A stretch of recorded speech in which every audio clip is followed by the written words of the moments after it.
So, we're now back to economic development, and it's going to be economic development, our second instalment, which will take us through two questions. Number one, what are the barriers to economic development? Now, in ELDCs, in economically less developed countries, most of the world's population live in economically less developed countries. For example, looking at the world map, we are talking about Africa south of the Sahara, and probably a fair amount of it north of the Sahara as well. We're talking about the Indian subcontinent. We would have been talking about China, but China has tended to emerge from that. We're talking about South America, although Brazil is well on the way to emerging, with Argentine behind. Parts of Central America as well, parts of Mexico, they tend to fall into the economically less developed country. Now, they contain more than half of the world's population, and what are the barriers to economic development? Some of these we've discussed already in previous episodes. I've already put this up on the board to be able to remind you to know where previous episodes actually come in. So that in episode number 32, we looked at the poverty cycle. In episode number 33, Economic Development 1, we're looking about over-dependence on primary products. Now, the other thing is lack of infrastructure. So we're really up to here. Lack of infrastructure, right? Lack of local funding, right? International debts, and unfavorable exchange rates.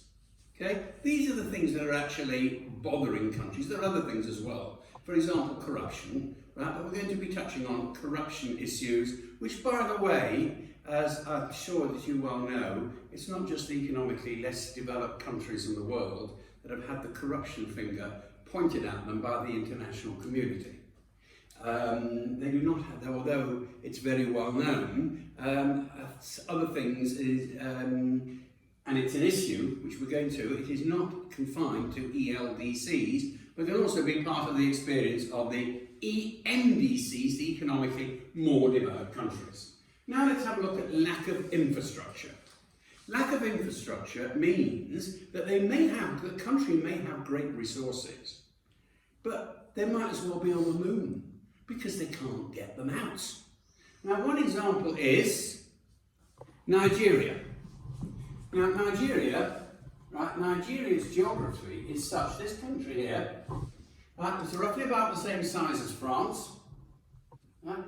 And the difference is that whereas France is brilliantly connected by high-speed trains, right, moving goods, moving people around at up to 300 kilometers an hour, right, from city to city, Nigeria's entire geography is still, right, the transport system is focused on the coast, as it was during the colonial period. Right, the idea is that the hinterland, the land behind the main cities, Lagos and so on, they're the ones that are used, that are brought most into agriculture, mineral extraction and so on. The southern part, because goods and services can flow in, and goods and services can flow out, imports and exports. The trouble is that if you're looking at the northern part of Nigeria, the northern part of Nigeria is very much a desert area. However, it is very, very rich in minerals, right, which are rare and which can be used in, for example, high tech and so on, which are worth a great deal to the country. The problem is that they're just there. There's no way you can get them out. The only way you can get them out is being able to build a railway system or a very good road system. Now, they're physical boundaries, deserts to be crossed, and so on. But it does require a certain degree of coordination to be able to do such a thing. Therefore, with lack of a transport infrastructure, it means that Nigeria cannot access its resources in order to be able to become a world power. Now, this contrasts very much with something like oil, which brought the Middle Eastern countries out of the ELDC status, because although it was a primary product, right, it's actually been a source of a great deal of wealth. Because one thing they actually had was an infrastructure, the infrastructure being that a lot of the oil is transported from where it is found by pipeline. Minerals don't travel by pipeline. So that's an example. Lack of infrastructure means that it costs far more to be able to supply the goods and services. Also, lack of funding. Now, this is one of the big problems. In order to be able to access resources, you've got to be able to borrow money. This has always been the thing. Now, the only way that you can borrow money is if somebody else saves the money and keeps savings in the bank. Countries that are less economically developed don't have the sums of money available to be able to invest. And also, what about the government? The government might want to sponsor things, but it hasn't got that much tax money. One reason being because the economy in less developed countries is informal. I believe that Nigeria is about 70% of its economy is informal. Mind you, even Italy is about 30% informal. Informal means that the people that it's going behind the back of the government. They don't pay taxes. Everything's done in cash, right? And they don't enforce rules like health and safety and benefits and so on. So the workers are unprotected. Jobs get done cheaply, but you've got no guarantee of quality, right? And also, the government don't receive funds to be able to invest in being able to develop their country through supply-side policies. A supply-side policy being improving the transport network, as for example the Chinese have, and they're trying to do one for Europe, Asia and Africa, so that they can circulate goods all around the old world by using a policy which is Belt and Road. Thank you very much. So as good when the audience help me. Right, you've got the Belt and Road policy, where in fact they're trying to create overland routes to both the European continent and also to the African continent, especially, for example, Kenya. It's happening now, and Tanzania, not without problems. The idea that they can actually move goods and services around, which of course might be for the benefit of the Chinese, but also there are plenty of other people that will be using the Chinese Belt and Road as well. So, that is a foreign investment.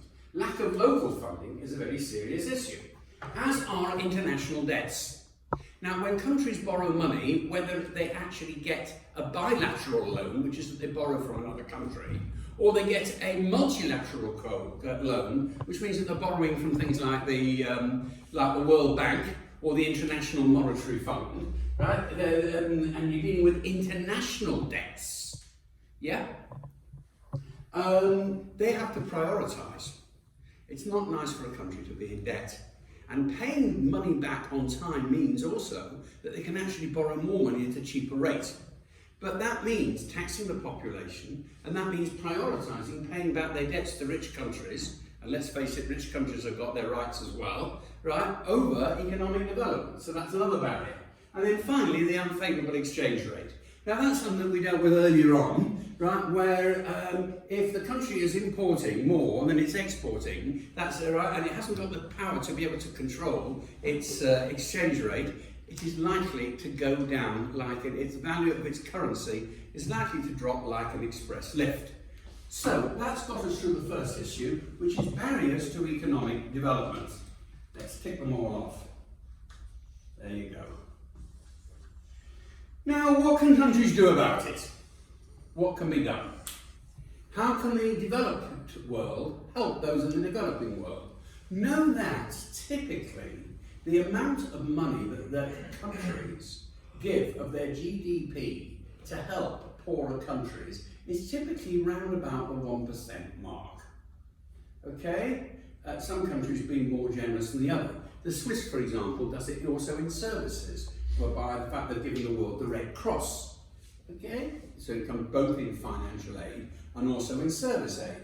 Can I also add that you've got the work of many NGOs, non-government organisations. So it doesn't just come from government grants, right? Strategies for economic development. It actually comes from voluntary, private groups, individuals, you may well be one of them, that actually see their future as being involved in helping economically less developed countries with various things that they're very good at. Like, for example, Doctors Without Borders. Medical aid is one example. Right? Oxfam, right? Now that's a British charity, Oxfam, and they tend to relieve things when there's suddenly a shortage of food somewhere, or clothes, or whatever, following a natural disaster. Right? Aid, therefore. We've mentioned, what are the strategies? One of them are aid, we've mentioned it already. Bilateral, if it comes from country X. Multilateral, if it comes from a world source, typically the International Monetary Fund, or the World Bank. Now, what happens if they take the money? It does mean they have to pay it back, and they usually have to. There have been cases of when the country's in such a mess that the world community said, look, the amount of money involved, as far as world standards are concerned, isn't a great deal. We'll cancel the debt and we'll let them start all over again. That can actually be cheaper sometimes than running after the debt.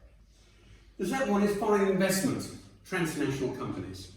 Now, there's been a great deal of this. For example, in Israel, they used to have lots of places where people without high qualifications could work in factories, such as in the clothing industry and other types of manufacturing. Israeli people have found that it's cheaper to do this in China and outsource the manufacturing because labour costs, and also in Jordan because labour costs are not as high as in Jordan, or certainly not as high in China as in Israel.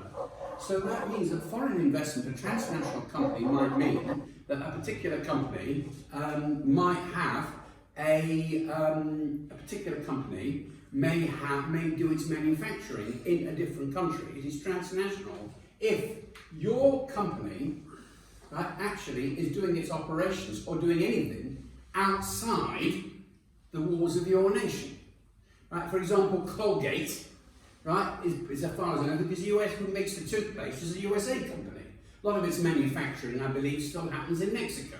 That's an example of a transnational company. And that can help. The advantages are they create jobs and modern and so on. And but the disadvantages are that companies being what they are, usually the most senior jobs go to people in their own country. And also, the other thing is that the conditions usually for the workers aren't very good because they take advantage of poorer conditions for workers, right, in order to be able to maximise their profits. Okay, so it's a mixed blessing.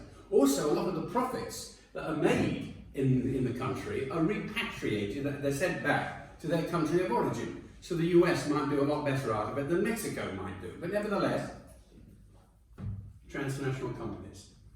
The next one is a quick debate about open or outward orientated growth versus closed or inward orientated growth. Now this goes back to tariffs. A developing country can do one of two things. It can either be like the South American countries or it can be like the Chinese. Let's have a look at each one. The Chinese go for an open outward orientated growth.